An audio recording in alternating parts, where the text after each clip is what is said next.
এক ভাই প্রশ্ন করেছেন, জামাতের সময় একামত দেওয়ার আগে দাঁড়িয়ে কাতার ঠিক করুন, এটা বলা নাকি বেদাত? একামত দেওয়ার পর দাঁড়াবে নাকি হাইয়া আলাস সালাহ বলার সময় দাঁড়াবে? রাসূলুল্লাহ সাল্লাল্লাহু আলাইহি ওয়াসাল্লামের যুগে যখন তিনি মসজিদে আসতেন, মসজিদে প্রবেশ করার সময় রাসূলুল্লাহ চলে আসতেন, এক কাতার রাসূলুল্লাহর সামনে পড়তো, ওই কাতারের সাহাবায়ে কেরাম দাঁড়িয়ে যেত। হাঁটতে হাঁটতে পিছন দিক থেকে দ্বিতীয় কাতারে আসতেন, দ্বিতীয় কাতারের মুসল্লিরা দাঁড়িয়ে যেত। এরপরে সামনে আস্তে আস্তে তৃতীয় কাতারে আসতেন, এইভাবে যত কাতারের সামনে আসতেন ওই কাতারওয়ালা দাঁড়াইতো, সর্বশেষ প্রথম কাতারওয়ালারা দাঁড়িয়ে যেত। তাহলে এখান থেকে বোঝা যায় যে নামাজের কাতার যদি আমি ঠিক করি তাহলে একামত দেওয়ার আগে দাঁড়ানো এটা বেদাত হতে পারে না।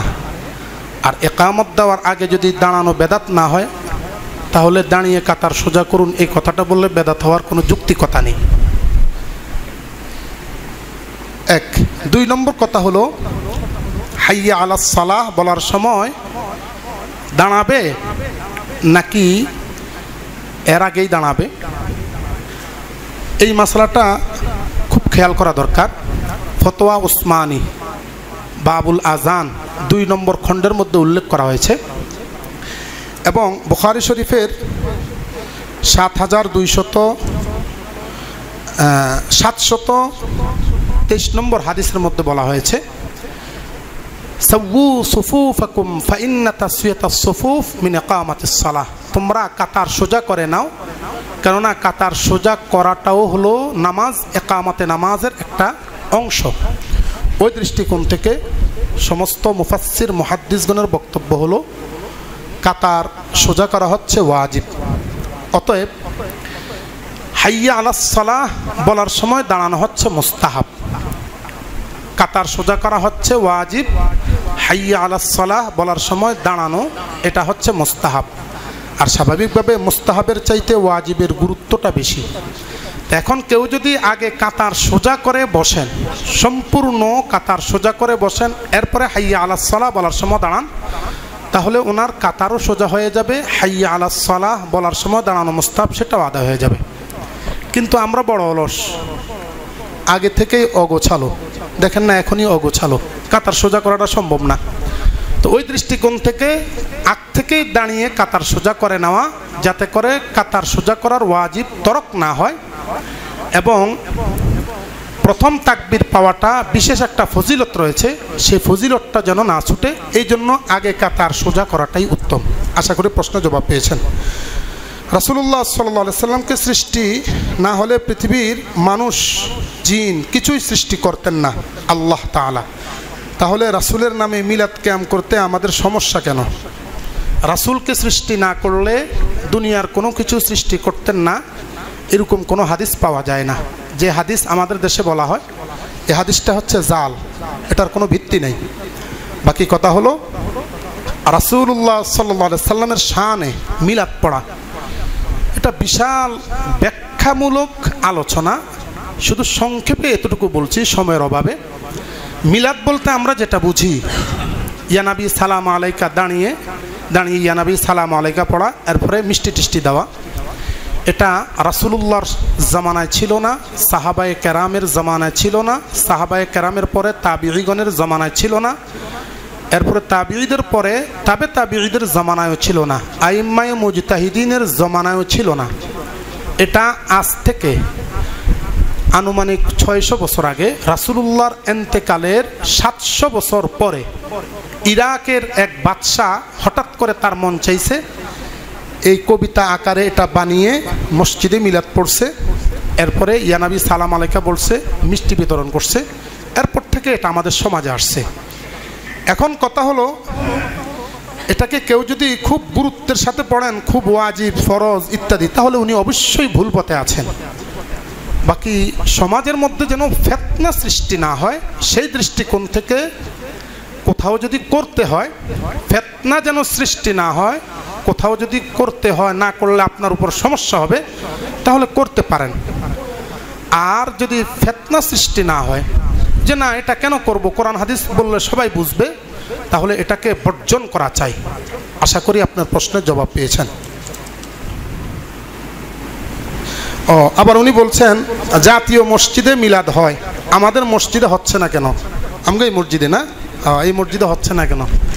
তো ঠিক আছে, 30-40 হাজার টাকার ব্যবস্থা করেন, আর আমারও বড় ধরনের হাদিয়া দিয়েন, শুরু করে দেবো, আর কি করার। কারণ জাতীয় মসজিদে শুরু করতেছে যারা, এরা এই কারণে করে। এটা তো একটা জাস্ট যুক্তির বিষয়, লজিক এটাই তো বলে। আমি মিলাদ পড়বো, হাদিয়া আপনারা দিবেন না? আমি আলহামদুলিল্লাহ দোয়া টোয়া করাইলে আমি হাদিয়া নেই না। অনেকে একবারে খুব রাগ হয়ে যায় না নিলে, তখন বিপদে পড়ে নেই, বাকি এমনি সচরাচর আমি নেই না। এখন কথা হলো, আমি মিলাদ পড়াবো, মিলাদ পড়াইলে 500 টাকা হতো দিবেন, তো 500 টাকা দিলে এটা তো আমার পকেট বাড়ি হলো, তারপরে এটার বিরুদ্ধে বলবো কেন? আমার স্বার্থের বিরুদ্ধে না হয়ে যায়। আরে ভাই, ওই যে আমার একই কথা, আমি ইমাম সাহেব মানুষ, আল্লাহর কাছে বলবেন আল্লাহ আমগো ইমাম সাহেব ছিল, বড় আকার হাদিয়া দিতাম, কোরআনের কথা শোনাই না, আল্লাহ ব্যবস্থা করেন, তাহলে বিপদটা কিন্তু আমার উপরে আসবে, আপনারা বেঁচে যাবেন। ওখানে যেন আমার বিরুদ্ধে নালিশ না দিতে পারেন, এই জন্য এখানে বসে বসে যেটা সঠিক সেটা বলি, স্বার্থের পক্ষে বলি না। আশা করি প্রশ্নের জবাব পেয়েছেন। হুজুর, আপনি প্রায় সময় ইন্টারনেটের বিরোধিতা করেন, সাধারণত ডাক্তার জাকির নায়েকের লেকচার টিভি চ্যানেলের পাশাপাশি ইন্টারনেটেও প্রচার করা হয়। এখন আপনি কি ডাক্তার জাকির নায়েকের পক্ষে না বিপক্ষে? মানে উনি অবস্থান করতে চায়, সম্ভবত উনি ডাক্তার জাকির নায়েকের একজন ভক্ত আর কি। এখন উনি আমার বয়ান টয়ান শুনেন, চিন্তা করছেন হুজুর কোন দলের, আগে এটা জানালে। বিষয়টা এমন, কেবলমাত্র পৃথিবীর মধ্যে একজন ব্যক্তি কখনো ভুল করতে পারেন না, তিনি হচ্ছেন বিশ্বনবী মুহাম্মদুর রাসূলুল্লাহ। কারণ হচ্ছে আল্লাহ পাক রব্বুল ইজ্জত ওহীর মাধ্যমে ওনাকে দিক নির্দেশনা দিতেন, এই জন্য ওনার ভুল, সাহাবায়ে কেরামেরও ভুল ছিল, সাহাবায়ে কেরামেরও কি ছিল? ভুল ছিল, তাওবা করে নিয়েছেন। তাবিঈগণেরও ভুল ছিল, তাওবা করে নিয়েছেন। তাহলে যেই জায়গায় সেই আগেকার এত বড় বড় বুজুর্গানে কেরামেরা কিছু ভুল থাকতে পারে, তাহলে সেই জায়গায় ডাক্তার জাকির নায়েকের ভুল থাকতে পারে না? কথা বুঝেন আমার? এখন আপনি যদি ভাবেন যে ডাক্তার জাকির নায়েকের ভুল হতেই পারে না, তাহলে তো আমি আপনারও বিরোধী, ওনারও বিরোধী। আর যদি আপনি বলেন যে না হুজুর ডাক্তার জাকির নায়েকেরও ভুল হতে পারে, তাহলে আমরা যদি সমালোচনা করি তাহলে ভুলেরই তো সমালোচনা করব, আমরা ব্যক্তির সমালোচনা কখনো করতে পারি? আল্লাহ তুমি আমাদেরকে বুঝবার তৌফিক দান করুন। ইন্টারনেটের আমি বিরোধী না, আমি বলেছিলাম কাল ফতুয়া পাইলে ইন্টারনেট কথা দিয়ে বলে যে হুজুর ইন্টারনেটে পাইছি, হুজুর ফেসবুকে পাইছি। বর্তমান যুগে সবচাইতে ফিতনার মাধ্যম হচ্ছে ইন্টারনেট আর ফেসবুক। কথা বলেন না কেন? কি লেগে কই বলতে পারেন যে হুজুর কেন আপনি এটার কথা বলতেছেন? আমি লিখিত প্রশ্নের জবাব দেই, এটা তো আপনাদের মৌখিক জবাব, লিখিত প্রশ্নের জবাব দেই। সেই লিখিত প্রশ্ন কমপক্ষে 7টা আসছে শুধুমাত্র তালাক সংক্রান্ত, আর তালাক হয়েছে কেবলমাত্র ফেসবুকের কারণে। তাহলে শান্তি আনছে না অশান্তি আনছে? যেই ফেসবুকের কারণে ঘরের বউ ছাড়া দিতে হয়, তাহলে ওই ফেসবুককে আপনি ভালো বলবেন? কথা বলেন না কেন? আল্লাহ তুমি আমাদেরকে বুঝবার তৌফিক দান করো। আপনাদের কিং খান আমরা ওইগুলো দেখি টেকি না, এই জন্য আমাদের কিং খানও নাই। আপনাদের কিং খান ইন্ডিয়ার শাহরুখ খান, নাম শুনছেন না? একজনও বাদ নাই, বুড়া জোয়ান যা আছে সবাই কিন্তু নাম জানে। এই কিং খানকে প্রশ্ন করা হয়েছে যে আপনি ফেসবুকে কতক্ষণ সময় দেন? পত্রিকার কথা আমি বলছি, আমি নিজে মানে দেখেছি, পড়ছি। তো উনি বলছেন আমি দৈনিক মাত্র 5 থেকে 7 মিনিট টাইম কেবলমাত্র আমি ফেসবুকে দেই। ওনাকে প্রশ্ন করা হলো আপনার এত ফলোয়ার, এতগুলো মানুষ আপনার ভক্ত, আপনাকে ফলো করে, তাহলে আপনি এত কম সময় দেন কেন? তো উনি বলছেন কোনো ব্যক্তি যদি নিজের স্ট্যাটাসকে গড়তে হয় তাহলে ফেসবুকে সময় দিলে তার স্ট্যাটাসটা নষ্ট হয়ে যায়। একজন কিং খান, যেই লোকটাকে আপনারা ফলো করেন, সেই লোকটা বলতেছে ফেসবুক জীবন বিধ্বংস করে, আর আমি আর আপনি রাত নাই দিন নাই 24 ঘন্টা ফেসবুকের মধ্যে পড়ে থাকি। ছোট্ট ছোট্ট ছেলে যেগুলো আছে মোবাইলটা লয়ে এমন করে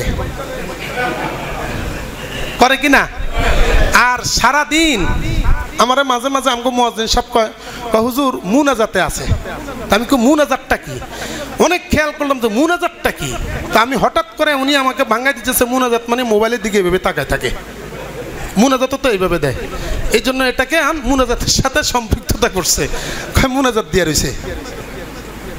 আল্লাহ তুমি আমাদেরকে বুঝবার তৌফিক দান করুন। ইন্টারনেটের ফিতনা আর ফেসবুকের ফিতনার কারণে আজকে জাতি ধ্বংস হয়ে যাচ্ছে। আল্লাহ তুমি আমাদেরকে বুঝবার তৌফিক দান করুন।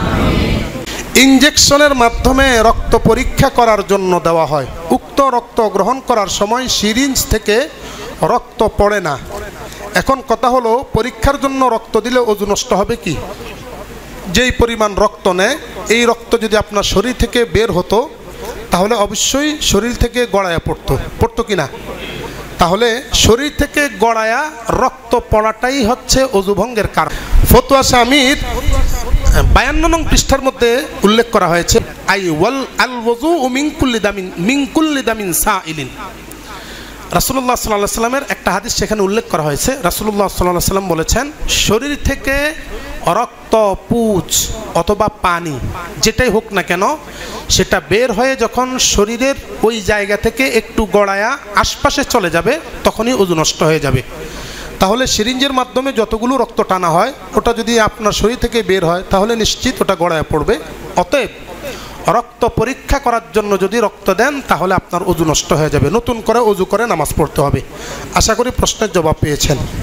ফরজ নামাজের পর আপনারা যে মুনাজাত করেন সম্মিলিতভাবে, তা কি বেদাত হচ্ছে কিনা?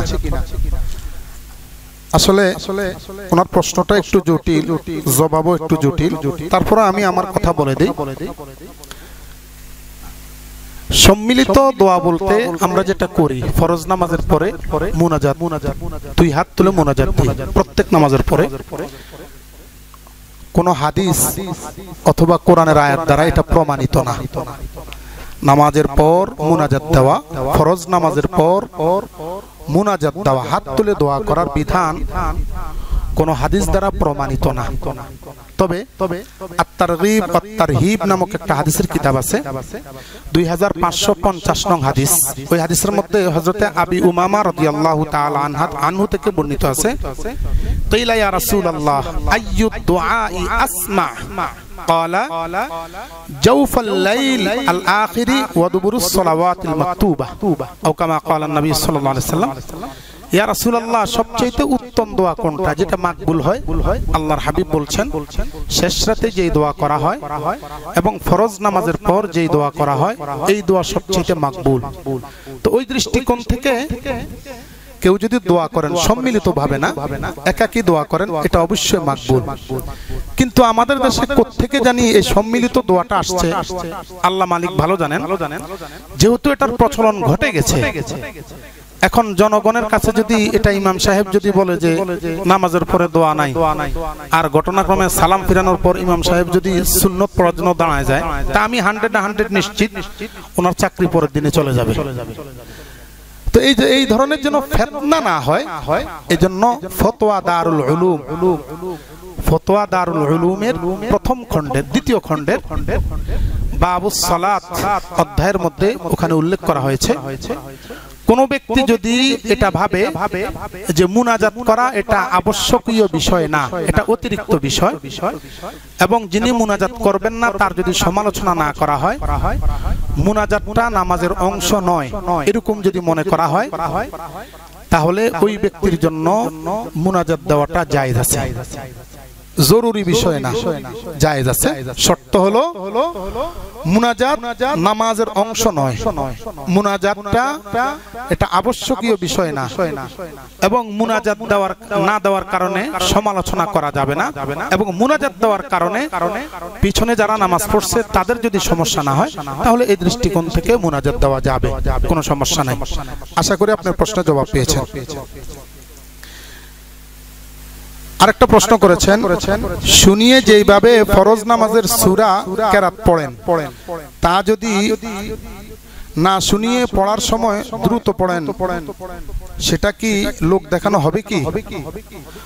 সূরা মুজাম্মিলের 4 নম্বর আয়াতে কারিমার মধ্যে আল্লাহ তাআলা বলেছেন ওয়ারাত্তিলিল কুরআনা তারতিলা, তোমরা তারতিলের সাথে কোরআনুল কারীম তেলাওয়াত করো, অর্থাৎ এমন ভাবে পড়ো যাতে করে, তারতিল বলতে এটাকে বোঝানো হয় যেটা শুনতে মজাদার, যেটা স্পষ্ট, ওটাকে তারতিল বলা হয়, এবং যেটার মধ্যে মদ গুন্না এবং অক্ষরের যে সিফত আছে সেগুলো উচ্চারিত হয় সেটাকে বলা হয় তারতিল। তো এই দৃষ্টিকোণ থেকে আমাদের দেশে শুনিয়ে নামাজ পড়া, অর্থাৎ মাগরিব, এশা, ফজর, এই নামাজের মধ্যে একটু ধীরস্থিরভাবে তেলাওয়াত করা হয়, সুন্দর করে পড়ানো হয়।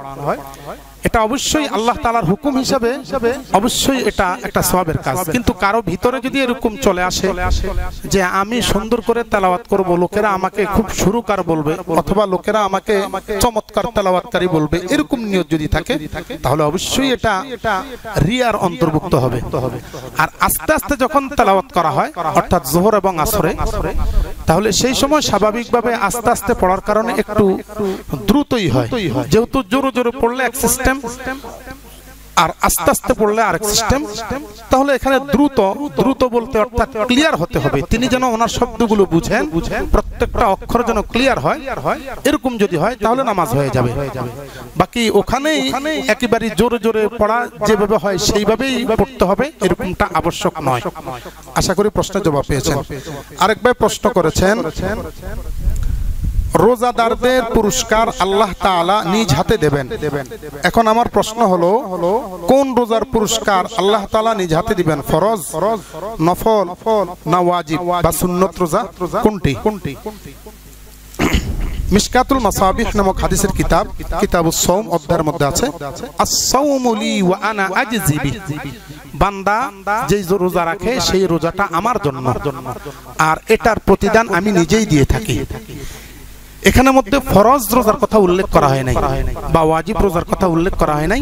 যেহেতু উল্লেখ করা হয় নাই তার মানে ফরজ, ওয়াজিব, সুন্নত, মুস্তাহাব যেটাই বলেন সব রোজার প্রতিদান আল্লাহ তাআলা নিজ হাতে দিবেন ইনশাআল্লাহ।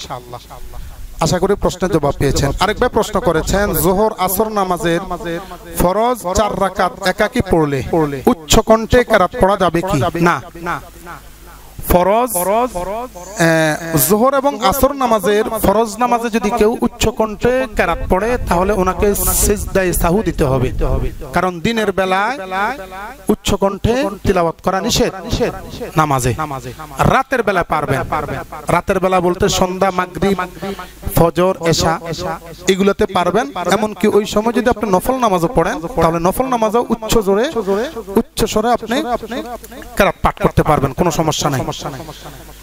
শুনেছি শনি, মঙ্গলবার কিংবা সপ্তাহের যে কোনো দিনে রাতের বেলা চুল নখ কাটা ভালো না, এটা কতটা হাদিস সম্মত?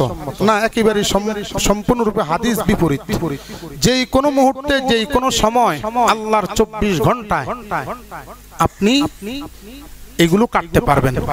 তবে সুন্নত হলো আল্লাহর হাবিব সাল্লাল্লাহু আলাইহি সাল্লাম থেকে বুখারী শরীফের মধ্যে আসছে যে সুন্নত হলো শুক্রবার দিন জুমার আগে এই সমস্ত পরিষ্কার পরিচ্ছন্নতার কাজ সারা, এটা হচ্ছে সুন্নত। অন্য দিনে যে কোনো মুহূর্তে যে কোনো সময় পারবেন, বাকি শুক্রবার দিন করা হচ্ছে সুন্নত।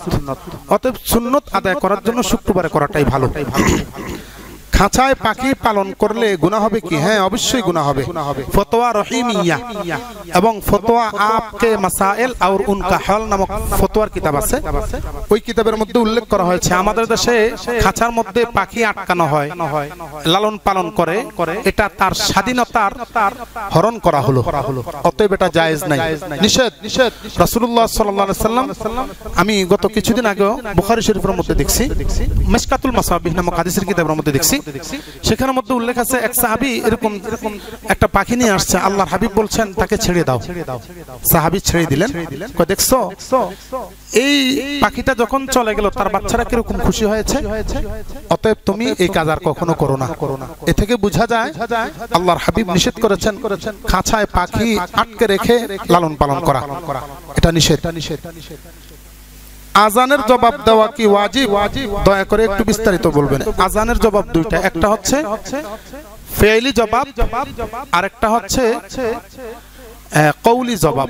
কওলি জবাব হচ্ছে যখন আজান দিবে মুয়াজ্জিন সাহেব আল্লাহু আকবার বলবেন, আপনিও আল্লাহু আকবার বলবেন। এটা হচ্ছে সুন্নত।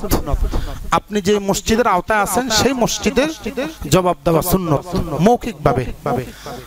আর জবাবে ফি'লি অর্থাৎ আজান দিয়েছে মসজিদে যেতে হবে নামাজ পড়তে, এটা হচ্ছে জবাব ফি'লি, এটা হচ্ছে ওয়াজিব। আজান দেওয়ার সাথে সাথে মসজিদে আসতে হবে, এরকম চিন্তা চেতনা অন্তরে রাখতে হবে, আর না হয় গুনাহগার হবেন। আশা করি প্রশ্নের জবাব পেয়েছেন। হুজুর, ওযুর সময় গাড় মাসেহ করা কি শরীয়ত সম্মত? জানাবেন। ওযুর সময় গাড় মাসেহ করা ফতোয়া শামির প্রথম খণ্ডেই কিতাবুল ওযু অধ্যায়ের মধ্যে উল্লেখ করা হয়েছে, সম্ভবত 115 নম্বর পৃষ্ঠা। ওখানের মধ্যে উল্লেখ করা হয়েছে গাড় মাসেহ করা এটা মুস্তাহাব। বাকি কেউ যদি গাড় না মাসেহ করেন তাতে কোনো সমস্যা নেই। অপবিত্র অর্থাৎ নাপাকি লাগা কাপড়কে পাক পবিত্র করার সঠিক উপায়টি জানাবেন হুজুর।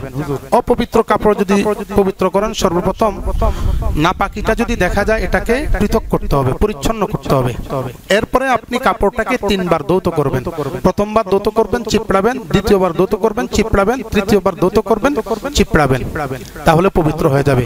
তবে নাপাকিটা আগে সরায় ফেলতে হবে।